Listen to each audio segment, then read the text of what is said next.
লীগের সাবেক নেতা ছিলাম, কর্মী ছিলাম। ছাত্রলীগ এবং যারা মুখোমুখি হয়ে গেছে, এটা কিন্তু একটা চক্রান্ত চলতেছে যে ছাত্রলীগ অজনপ্রিয় করা যায়। কারণ আপনি যখন একটা দুইটা দলকে মুখোমুখি করবেন, এখন ছাত্রলীগ যদি কাউরে বাড়ি দেয় অথবা ছাত্রলীগ বাড়ি খায়, তখন কিন্তু হয়তো একটা খারাপ পরিস্থিতির দিকে যাবে।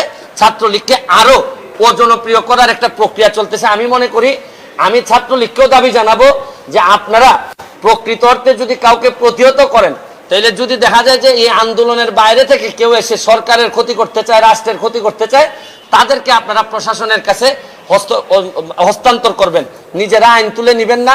আমি আপনাদের এই বড় ভাই হিসেবে বলতেছি, আর যারা আন্দোলন করতেছেন তাদেরকেও আপনাদেরই বড় ভাই আমি বলতেছি যে আপনারা আদালতের দিকে একটু দেখেন।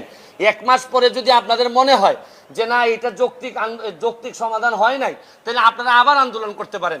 কিন্তু অযথা মুখোমুখি হয়ে আপনাদের পুরা ভবিষ্যৎটা সামনে, আমি চাই না আপনাদের ভবিষ্যৎ নষ্ট হোক এবং এই রাষ্ট্রে বা দেশে একটা বিশৃঙ্খলা পরিস্থিতি তৈরি হোক। কারণ এইরকম বিশৃঙ্খলা পরিস্থিতি তৈরি হইলে সরকার কিন্তু কঠিন হাতে আগাইতে হবে, সরকারের সামনে আর কোনো পথ থাকবে না। এই জন্য আমি একজন মেম্বার অফ পার্লামেন্ট হিসাবে, ব্যারিস্টার সুমন হিসাবে আমি আপনাদেরকে দাবি জানাচ্ছি, আপনারা 1 মাসের জন্য, শুধু 1 মাসের জন্য আপনারা এই অ্যাপিলেট ডিভিশনের রেজাল্ট হওয়া পর্যন্ত আপনারা একটু যদি এটা স্থগিত করে এর ভিতরে আমরা আপনাদেরকে যদি চান, আপনাদেরকে সাথে করে নিয়ে প্রাইম মিনিস্টারের সাথে মাননীয় প্রধানমন্ত্রী, উনি বঙ্গবন্ধু কন্যা, উনাকে বললে উনি বুঝবেন না এমন কোনো জিনিস নাই। আমি কাছাকাছি থেকে আপনাদেরকে সাক্ষী দিচ্ছি যে আমি এতদিন উনার সাথে আমি সংসদে ছিলাম। উনাকে যদি বুঝায় বলা যায়, উনি বুঝেন না এমন কোনো জিনিস নাই। তবে আমার কাছে মনে হয় যে প্রক্রিয়ায় আপনারা আদায় করতে চাচ্ছেন, এই প্রক্রিয়াটা আপনাদের সঠিক না। আপনাদের কাছে আমার দাবি, 1 মাস সময় আপনারা স্থগিত করেন। 1 মাস পরে সুপ্রিম কোর্টের আদেশের পরে কারণ আপনারা যেটা চাচ্ছেন, আপনারা বলতে চাচ্ছেন যে আপনারা আন্দোলন সরকারের সাথে, আদালতের সাথে না। কিন্তু আপনাদের এই আন্দোলনের যেটা চান আপনারা, এটা যদি আদালত থেকে আসে, তাহলে তার আপনাদের আন্দোলন করার দরকার পড়ে না। আপনারা মানলাম যে আপনারা আদালতকে চাচ্ছেন না, কিন্তু আদালতের মাধ্যমে আসতে পারে। প্রয়োজনে আদালতে আইনজীবী হিসেবেও আমি থাকবো, থেকে যৌক্তিক সমাধানের চেষ্টা আমি করব। এইটুকু আমি আপনাদেরকে বলে দিই। আইনি সহায়তা আমি যদি তারা আদালতে আসে, আমি তাদের সাথে থেকে একজন আইনজীবী হিসাবে তাদের এই যৌক্তিক সংস্কারের জন্য যা যা বলা লাগে আমি তাদের পক্ষে বলবো। কিন্তু তাও আমি চাই যে আপনারা আন্দোলনটা এইভাবে মুখোমুখি হয়ে, সাধারণ মানুষের কষ্ট এবং এই রক্তাক্ত পরিবেশ আমরা দেখতে চাই না।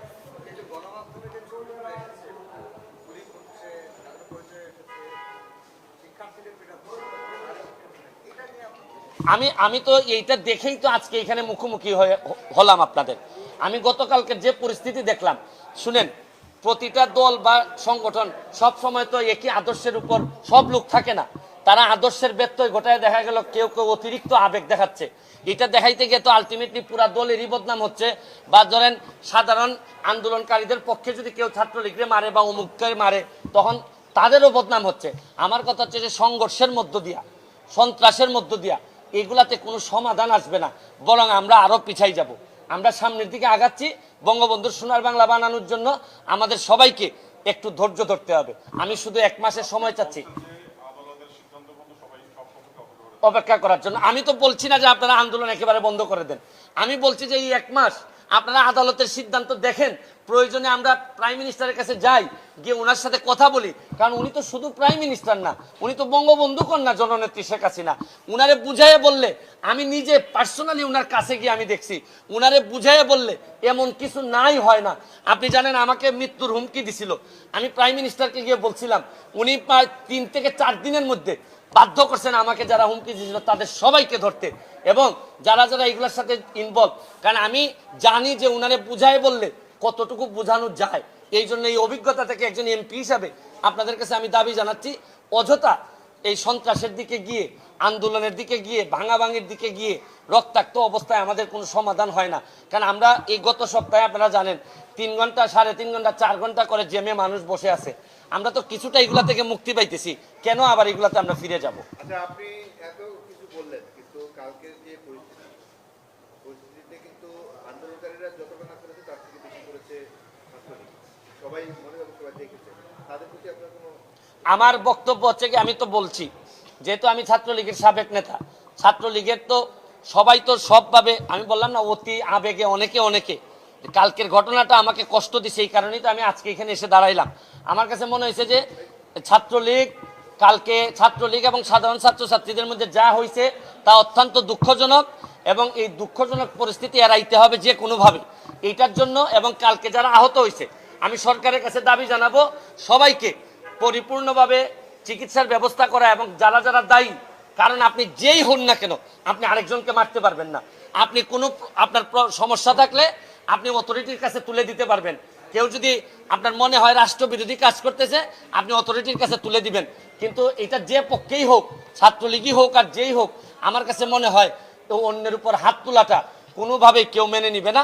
এবং আমিও জানি সরকার থেকে এই ধরনের কোনো আদেশ বা এরকম কোনো কিছু বলা নাই।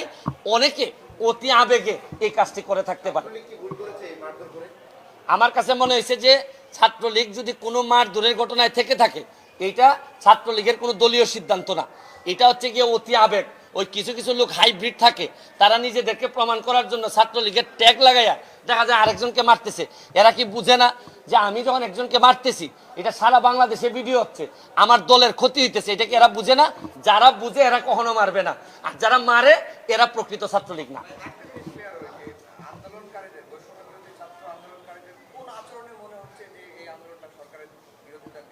এই যে আমি আপনারে বলি, আন্দোলন যখন প্রথম হয়েছে, যৌক্তিক সংস্কারের বিষয়ে আমরা নানা কথা শুনছি এদের, এবং যথেষ্ট পরিমাণ সরকারও কিন্তু শোনার চেষ্টা করছেন। এবং এটা জানেন আপনি, সরকার থেকে এই অ্যাটর্নি জেনারেলের মাধ্যমে কিন্তু ওই অ্যাপিলেট ডিভিশনে নিয়ে আসা হয়েছে যাতে এটা একটা যৌক্তিক সমাধান করা যায়। কিন্তু যখন থেকে আপনি খেয়াল করে দেখেন যে এই স্বাধীন দেশে আপনি রাজাকার স্লোগান দিবেন, এইটা কিন্তু মুক্তিযুদ্ধের প্রজন্ম বা আমরা যারা স্বাধীনতার সপক্ষের শক্তি, আমাদের পক্ষে মেনে নেওয়া খুবই কঠিন। এই সময় মনে হয়েছে যে এই যে প্রক্রিয়াটা শুরু হয়েছে, এবং আপনি দেখবেন যে বিভিন্ন জায়গায় এই যে জামাত চক্র, যেটা জামাত শিবির, তারা কিন্তু বসেই থাকে যে কোনো একটা এই আন্দোলনকে কিভাবে তারা ব্যক্তিগত বেনিফিট নেওয়া যায়। আমার কাছে মনে হয়েছে এরা তো সাধারণ ছাত্র, এরা তো এত বুঝে না। এই যে স্লোগান টোগান দেওয়ার মধ্য দিয়া এরা এরা যেটা অধিকারের আন্দোলনের কথা বলতেছে, এইটা অধিকারিত, কিন্তু এইটার সাথে রাজাকার এই যে স্লোগান, আপনি এই স্লোগান দেওয়ার পর বাংলাদেশের কোনো এই স্বাধীনতার সপক্ষের কোনো মানুষ এই জায়গায় আর থাকবে না। আচ্ছা, অনেকে বলছেন যে আমি অনেক আড়ালে ছিলাম বা এরকম বলতে পারেন। আচ্ছা, আপনি কি জানেন বেশিরভাগ মানুষই কোটা আন্দোলন যারা মৌনভাবে সমর্থন দিচ্ছেন বা বিরোধিতা করতেছেন, অনেকেই জানেনই না যে আন্দোলনটা কিসের জন্য। অনেকে জানেনই না যে কোটাটা আসলে অ্যাপ্লাই হয় কখন। একটা মানুষ প্রিলি, রিটেন এগুলা পাস করার পরই তো কোটা অ্যাপ্লাই হয়। অনেকে মনে করেন ধারণা যে কোটাটা মনে হয় বাড়ি থেকে নিয়ে আইসা এই কোটাতে ভর্তি করে দেওয়া হয়। আবার অনেকেই জানেন না আসলে কত পার্সেন্ট কোটাতে দিতে হয়। অনেকেই জানেন না কোটা না দিলে আপনার দেশের কি ক্ষতি হইতে পারে, মানে পিছাই আছে জনগোষ্ঠী কতটা পিছাইতে পারে। ও আমার কাছে অনেক ইনফরমেশন যেটা আমি পুরাপুরি না জেনে কথা বলি না। এখানে আবার সুপ্রিম কোর্টে আছে পেন্ডিং, আদালতের যেটা জুরিসডিকশনে আছে, সাব জুডিস ম্যাটারে আমার দ্রুত আইসাই কথা বলা। আমি এরকম, এখন তো আমি মেম্বার অফ পার্লামেন্ট, আমাকে তো অনেক বুঝে শুনে কথা বলতে হয়। আদালতের সাব জুডিস ম্যাটারে আমি ফেসবুকে 3-4জন বলল যে মানবতাবাদী ব্যারিস্টার সুমন এখন কোথায়, এই কথা বললেই আমি লাফাইয়া পড়বো, এইরকম ব্যারিস্টার তো আর আমি না।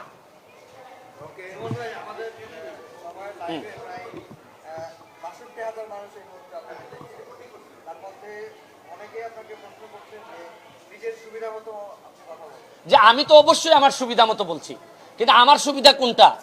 জেনে পড়ে থাকবো আমি, মারামারি দেখবো, আমার খারাপ ভালো লাগবে? আমি কি অমানুষ তো না? আচ্ছা, মানুষ না হয় দামি না, আমি অমানুষ তো না। বাচ্চারা মারামারি করবে, আমার ছাত্রলীগ যে দল আমি করছি, আমার ছাত্রলীগ বদনামে পড়বে, আমি বসে থাকবো? আমার সুবিধা তো এইটাই। মানে শুনেন, যারা আমার সুবিধার কথা বলে তারা আমার সুবিধা ছাড়া মাথায় কিছু আসে না। আমার সুবিধা যে আমাদের সুবিধা হইতে পারে, আমার সুবিধা যে দেশের সুবিধা হইতে পারে, এটা বেশিরভাগ লোক জানে না। এই কারণে এরা